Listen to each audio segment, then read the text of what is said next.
लौह पुरुष सरदार वल्लभ भाई पटेल की दूरदृष्टि से भरी हुई वाणी प्रसाद के रूप में प्राप्त की। मेरी बात बताने से पहले मैं आप सबसे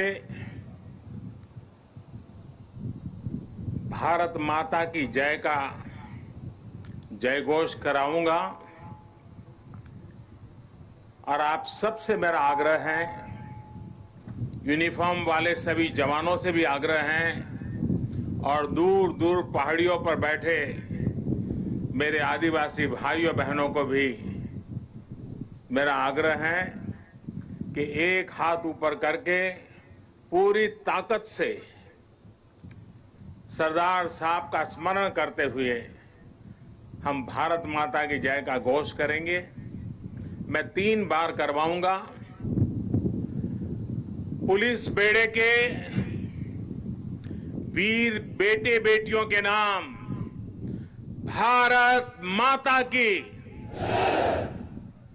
कोरोना के समय में सेवारत कोरोना वॉरियर्स के नाम भारत माता की। आत्मनिर्भरता के संकल्प को सिद्ध करने में जुटे कोटि कोटि लोगों के नाम भारत माता की।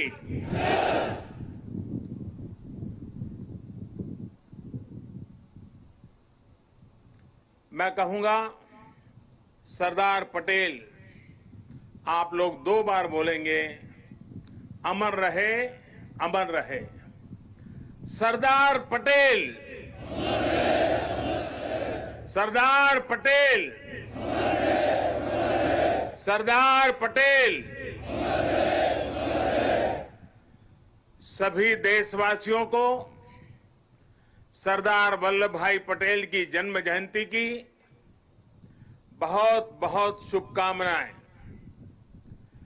देश की सैकड़ों रियासतों को, राजे रजवाड़ों को एक करके देश की विविधता को आजाद भारत की शक्ति बनाकर सरदार पटेल ने हिंदुस्तान को वर्तमान स्वरूप दिया।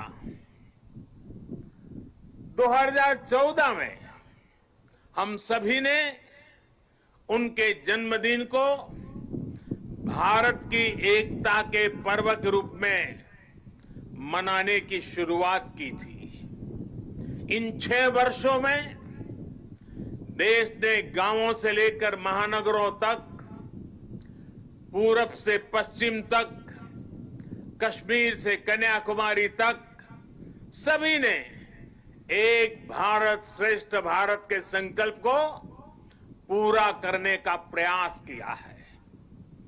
आज एक बार फिर यह देश मां भारती के महान सपूत को, देश के लौह पुरुष को श्रद्धा सुमन समर्पित कर रहा है।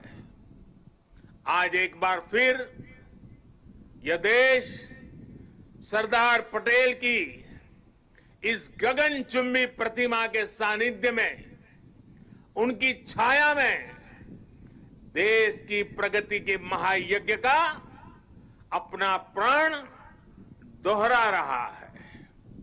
साथियों, मैं कल दोपहर ही केवड़िया पहुंच गया था और केवड़िया पहुंचने के बाद कल से लेकर अब तक यहां केवड़िया में जंगल सफारी पार्क, एकता मॉल, चिल्ड्रन न्यूट्रिशन पार्क, आरोग्य वन जैसे अनेक नए स्थलों का लोकार्पण हुआ है। बहुत ही कम समय में सरदार सरोवर डैम के साथ जुड़ा हुआ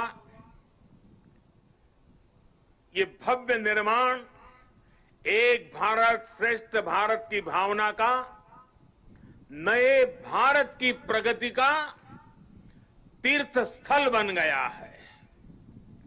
आने वाले समय में मां नर्मदा के तट पर भारत ही नहीं, पूरी दुनिया के टूरिज्म मैप पर ये स्थान अपनी जगह बनाने वाला है, छाने जा रहा है।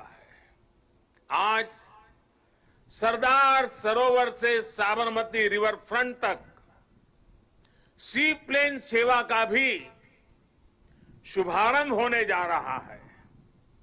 ये देश की पहली और अपने आप में अनूठी सी प्लेन सेवा है। सरदार साहब के दर्शन के लिए, स्टैच्यू ऑफ यूनिटी को देखने के लिए देशवासियों को अब सी प्लेन सर्विस का भी विकल्प मिलेगा। ये सारे प्रयास इस क्षेत्र में पर्यटन को भी बहुत ज्यादा बढ़ाने वाले हैं।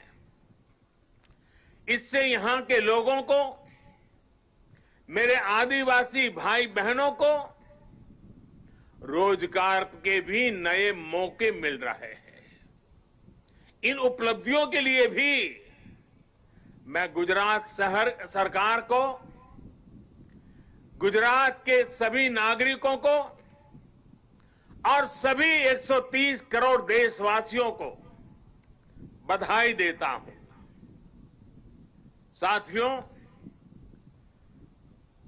कल जब मैं सारे क्षेत्रों पे पूरे दिन जा रहा था और वहां गाइड के रूप में यहीं आसपास के गांव की हमारी बेटियां जिस कॉन्फिडेंस के साथ, जिस गहराई के साथ, सभी सवालों के जानकारी के साथ, त्वरित उत्तरों के साथ मुझे गाइड कर रही थी, मैं सच में बताता हूं, मेरा मस्तक ऊंचा हो गया। मेरे देश की, गांव की आदिवासी कन्याओं का ये सामर्थ्य, उनकी एक क्षमता अभिभूत करने वाली थी। मैं उन सभी बच्चों को इतने कम समय में उन्होंने जो महारत हासिल की है और इसमें एक नया, एक प्रकार से एक्सपर्टाइज को जोड़ा है, प्रोफेशनलिज्म को जोड़ा है, मैं उनको भी आज हृदय से, मेरी आदिवासी बेटियों को बहुत बहुत बधाई देता हूं। साथियों, ये भी अद्भुत संयोग है कि आज ही महर्षि वाल्मीकि जयंती भी है। आज हम भारत की जिस सांस्कृतिक एकता का दर्शन करते हैं, जिस भारत को अनुभव करते हैं, उसे और जीवंत और ऊर्जावान बनाने का काम सदियों पहले आदि कवि महर्षि वाल्मीकि ने ही किया था। भगवान राम के आदर्श, राम के संस्कार अगर आज भारत के कोने कोने में हमें एक दूसरे से जोड़ रहे हैं, तो इसका बहुत बड़ा श्रेय भी महर्षि वाल्मीकि जी को ही जाता है। राष्ट्र को, मातृभूमि को सबसे बढ़कर मानने का महर्षि वाल्मीकि का जो उद्घोष था, जननी जन्मभूमिश्च स्वर्गादपि गरीयसी, ये जो मंत्र था, वही आज राष्ट्र प्रथम, इंडिया फर्स्ट का उस संकल्प का मजबूत आधार है। मैं सभी देशवासियों को महर्षि वाल्मीकि जयंती के भी हृदय से हार्दिक शुभकामनाएं देता हूं। साथियों, तमिल भाषा के महाकवि और स्वतंत्र सेनानी सुब्रमण्यम भारती ने लिखा था, मन्नुम इमयमले अंगल मलइये मालिल मिदुयदु पोल परिधु इल्लेये इन्नरू नीर गंगे आरेंगेल आरे इंगिथन मानबीर एदिरेदु वेरे पन्नरूम उपनिट नुल्लेंगल नुले पार मिसे एधोरु नुल इधु बोले पोन नोलिर भारत नांडेगल नाडे पोट रुवोमिंगते एमक्की कल्ले इडे। सुब्रमण्यम भारती जी की जो कविता है उसका भावार्थ हिंदी में जो मिलता है, दूर सुदूर क्षेत्रों के बारे में जो वर्णन है वो भी इतना ही प्रेरक है। सुब्रमण्यम भारती जी ने जिस भाव को प्रकट किया है, दुनिया की सबसे पुरातन भाषा तमिल भाषा में किया है, और क्या अद्भुत मां भारती का वर्णन किया है। सुब्रमण्यम भारती जी के उस कविता के भाव है, चमक रहा उत्तुंग हिमालय, चमक रहा उत्तुंग हिमालय, यह नगराज हमारा ही है। जोड़ नहीं धरती पर जिसका, जोड़ नहीं धरती पर जिसका, वह नगराज हमारा ही है। नदी हमारी ही है गंगा, प्लावित करती मधुरस धारा, बहती है क्या कहीं और भी ऐसी पावन कलकल धारा। सम्मानित जो सफल विश्व में, सम्मानित जो सफल विश्व में, महिमा जिनकी बहुत रही है, अमर ग्रंथ वे सभी हमारे, अमर ग्रंथ वे सभी हमारे, उपनिषदों का देश यही है। गाएंगे यश हम सब इसका, गाएंगे यश हम सब इसका, यह है स्वर्णिम देश हमारा। आगे कौन जगत में हमसे, गुलामी के कालखंड में भी सुब्रमण्यम भारती जी का विश्वास देखिए, वो भाव प्रकट करते हैं, आगे कौन जगत में हमसे, आगे कौन जगत में हमसे, यह है भारत देश हमारा, यह है भारत देश हमारा। भारत के लिए इस अद्भुत भावना को आज हम यहां मां नर्मदा के किनारे सरदार साहब की भव्य प्रतिमा की छांव में और करीब से महसूस कर सकते हैं। भारत की यही ताकत हमें हर आपदा से, हर विपत्ति से लड़ना सिखाती है और जीतना भी सिखाती है। आप देखिए, पिछले साल से ही जब हम आज के दिन एकता दौड़ में शामिल हुए थे, तब किसी ने कल्पना नहीं की थी कि दुनिया, पूरी मानव जात को कोरोना जैसी वैश्विक महामारी का सामना करना पड़ेगा। ये आपदा अचानक आई, इसने पूरे विश्व में मानव जीवन को प्रभावित किया है, हमारी गति को प्रभावित किया है।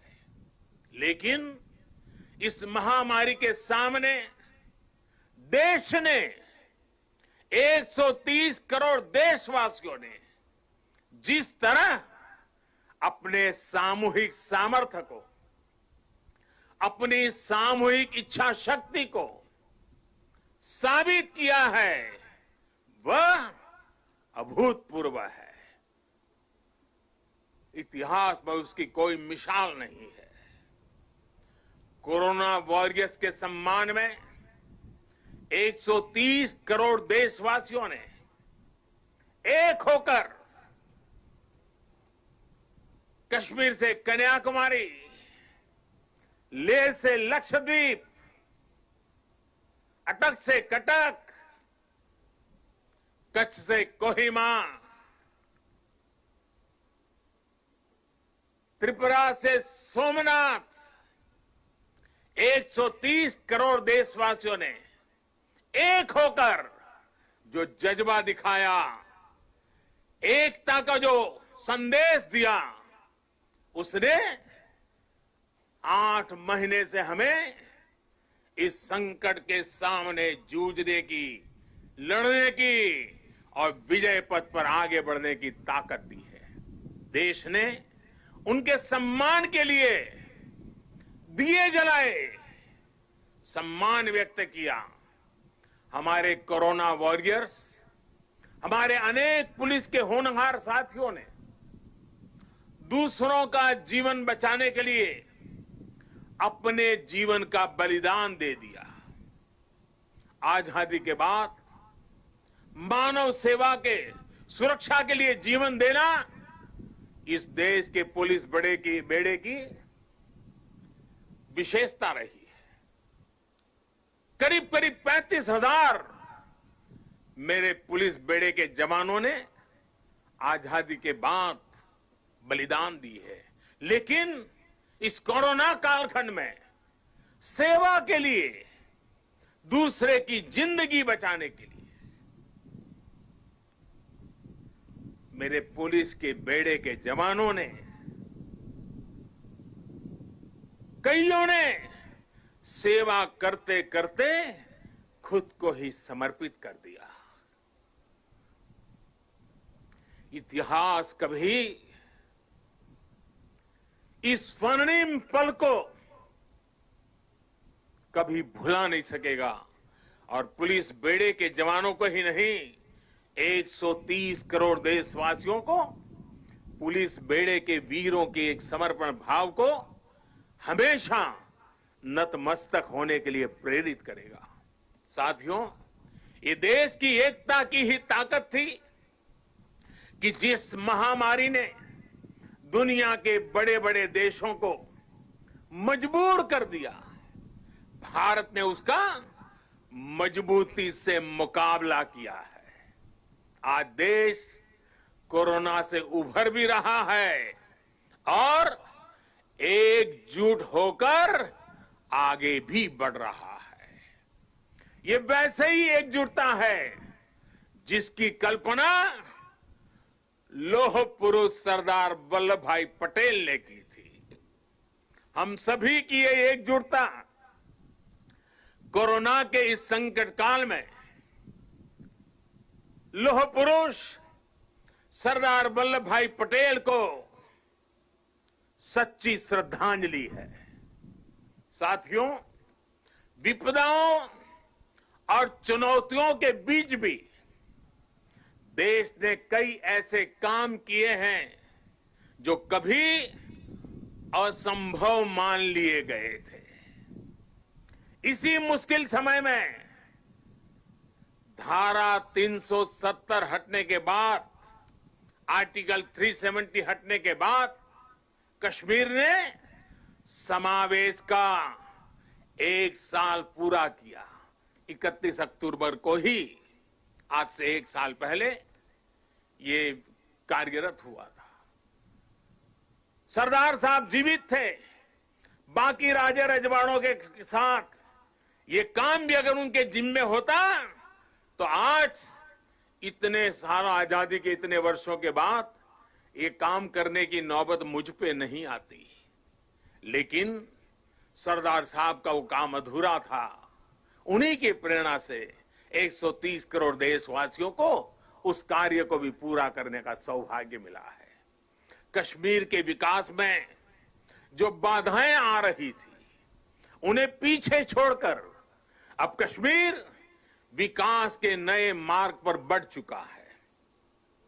चाहे नॉर्थ ईस्ट में शांति की बहाली हो या नॉर्थ ईस्ट के विकास के लिए उठाए जा रहे कदम, आज देश एकता के नए आयाम स्थापित कर रहा है।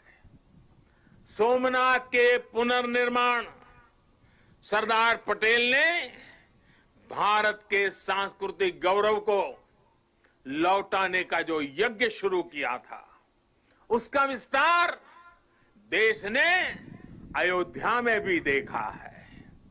आज देश राम मंदिर पर सुप्रीम कोर्ट के फैसले का साक्षी बना है और भव्य राम मंदिर को बनते भी देख रहा है। साथियों, आज हम 130 करोड़ देशवासी मिलकर एक ऐसे राष्ट्र का निर्माण कर रहे हैं जो सशक्त भी है और सक्षम भी हो, जिसमें समानता भी हो और संभावनाएं भी हो। सरदार साहब भी कहते थे, और सरदार साहब के शब्द हैं, दुनिया का आधार किसान और मजदूर है। मैं सोचता हूं कि कैसे किसानों को गरीब और कमजोर ना रहने दूं, कैसे उन्हें मजबूत करूं और ऊंचा सिर करके चलने वाला बना दूं। सरदार साहब का ये सपना था, वो कहते थे। साथियों, किसान, मजदूर, गरीब सशक्त तब होंगे जब वो आत्मनिर्भर बनेंगे, और जब किसान मजदूर आत्मनिर्भर बनेंगे तभी देश आत्मनिर्भर बनेगा। साथियों, आत्मनिर्भर देश ही अपनी प्रगति के साथ साथ अपनी सुरक्षा के लिए भी आश्वस्त रह सकता है, और इसलिए आज देश रक्षा के क्षेत्र में भी आत्मनिर्भर बनने की ओर बढ़ रहा है। इतना ही नहीं, सीमाओं पर भी भारत की नजर और नजरिया अब बदल गए हैं। आज भारत की भूमि पर नजर गड़ाने वालों को मुंह तोड़ जवाब देने की ताकत हमारे वीर जवानों के हाथ में है। आज का भारत सीमाओं पर सैकड़ों किलोमीटर लंबी सड़कें बना रहा है, दर्जनों ब्रिज, अनेक सुरंगें लगातार बनाता चला जा रहा है। अपनी संप्रभुता और सम्मान की रक्षा के लिए आज का भारत पूरी तरह सज्ज है, प्रतिबद्ध है, कटिबद्ध है, पूरी तरह तैयार है। लेकिन साथियों, प्रगति के इन प्रयासों के बीच कई ऐसी चुनौतियां भी हैं जिसका सामना आज भारत और पूरा विश्व कर रहा है। बीते कुछ समय से दुनिया के अनेक देशों में जो हालात बने हैं, जिस तरह कुछ लोग आतंकवाद के समर्थन में खुल करके सामने आ गए हैं, वो आज मानवता के लिए, विश्व के लिए, शांति के उपासकों के लिए एक वैश्विक चिंता का विषय बना हुआ है। आज के माहौल में दुनिया के सभी देशों को, सभी सरकारों को, सभी पंथों को आतंकवाद के खिलाफ एकजुट होने की सबसे ज्यादा जरूरत है। शांति, भाईचारा और परस्पर आदर का भाव ही मानवता की सच्ची पहचान है। शांति, एकता और सद्भाव वही उसका मार्ग है। आतंकवाद, हिंसा से कभी भी किसी का कल्याण नहीं हो सकता। भारत तो पिछले कई दशकों से आतंकवाद का भुक्तभोगी रहा है, पीड़ित रहा है। भारत ने अपने हजारों वीर जवानों को खोया है, अपने हजारों निर्दोष नागरिकों को खोया है, अनेक माताओं के लाल खोए हैं, अनेक बहनों के भाई खोए हैं। आतंक की पीड़ा को भारत भली भांति जानता है। भारत ने आतंकवाद को हमेशा अपनी एकता से, अपनी दृढ़ इच्छा शक्ति से जवाब दिया है। आज पूरे विश्व को भी एकजुट होकर हर उस ताकत को हराना है जो आतंक के साथ है, जो आतंकवाद को बढ़ावा दे रही है। साथियों, भारत के लिए तो एकता के मायनों का विस्तार हमेशा से बहुत ज्यादा रहा है। हम तो वो लोग हैं जिनको प्रेरणा मिली है, सर्वे भवन्तु सुखिनः। हम वो लोग हैं जिन्होंने आत्मसात किया है वसुधैव कुटुंबकम की। यही तो हमारी जीवन धारा है।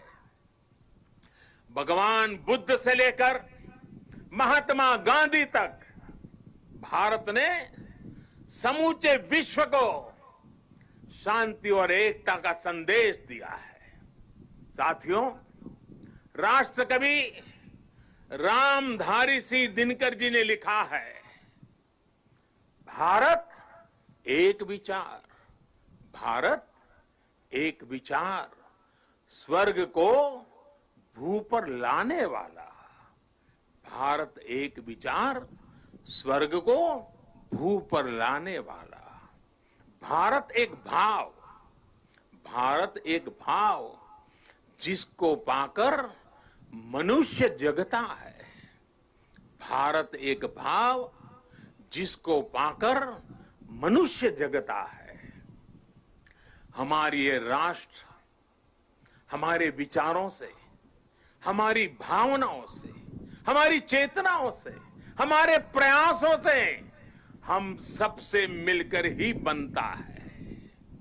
और इसकी बहुत बड़ी ताकत भारत की विविधता है।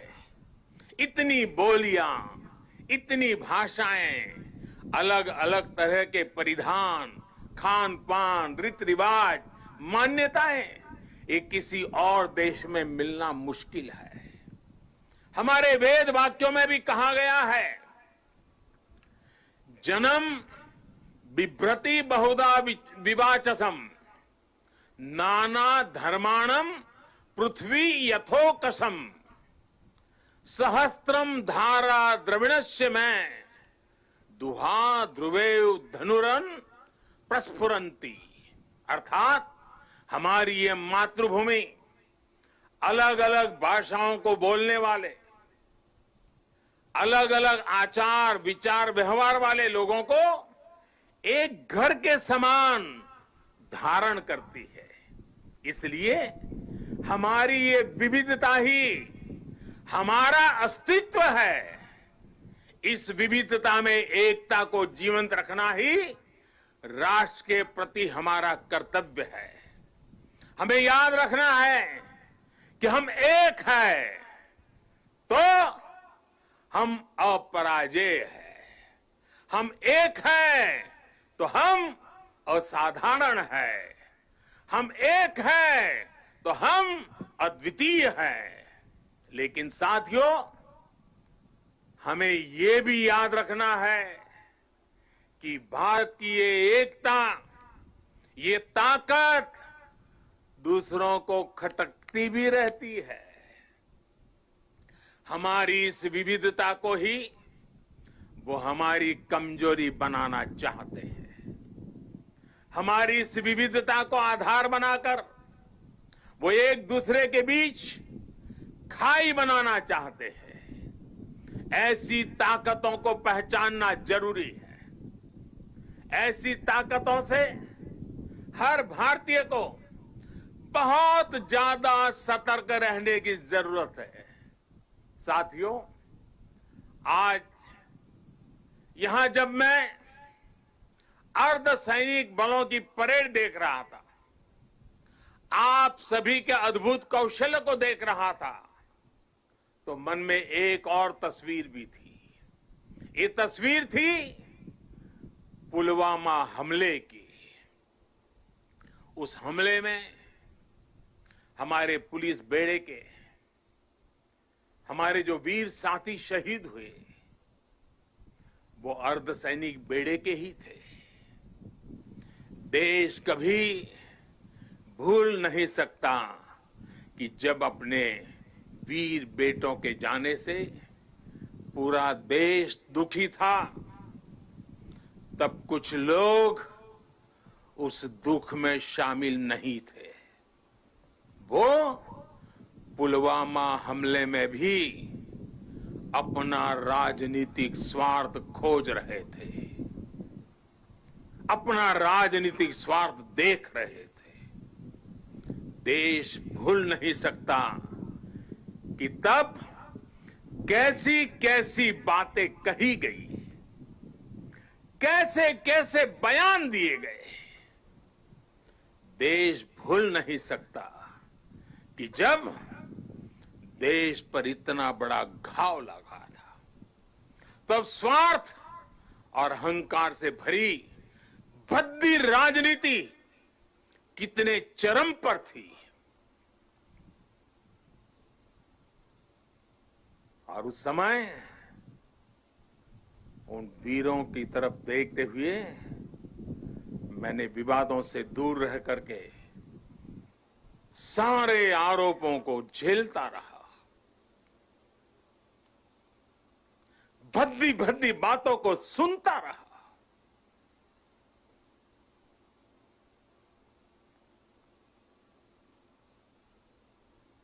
मेरे दिल पर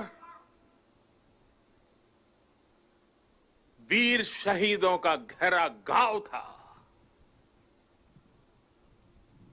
लेकिन पिछले दिनों पड़ोसी देश से जो खबरें आई है, जिस प्रकार वहां की संसद में सत्य स्वीकारा गया है, उसने इन लोगों के असली चेहरों को देश के सामने ला दिया है।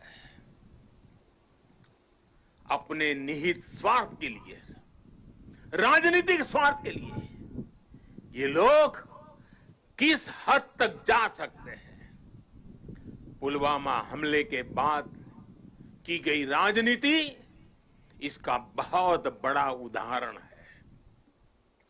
मैं ऐसे राजनीतिक दलों से, ऐसे लोगों से आग्रह करूंगा, और आज के समय में जरा विशेष आग्रह करूंगा, और सरदार साहब के प्रति अगर आपकी श्रद्धा है तो इस महापुरुष की इस विराट प्रतिमा के सामने से आपको आग्रह करूंगा कि देश हित में, देश की सुरक्षा के हित में, हमारे सुरक्षा बलों के मनोबल के लिए कृपा करके ऐसी राजनीति न करें, ऐसी चीजों से बचें। अपने स्वार्थ के लिए जाने अनजाने आप देश विरोधी ताकतों की उनके हाथों में खेलकर, उनका मोहरा बनकर न आप देश का हित कर पाएंगे और न ही अपने दल का। साथियों, हमें ये हमेशा याद रखना है कि हम सभी के लिए अगर सर्वोच्च कोई बात है तो वो है सर्वोच्च हित, देश हित। सर्वोच्च हित, देश हित।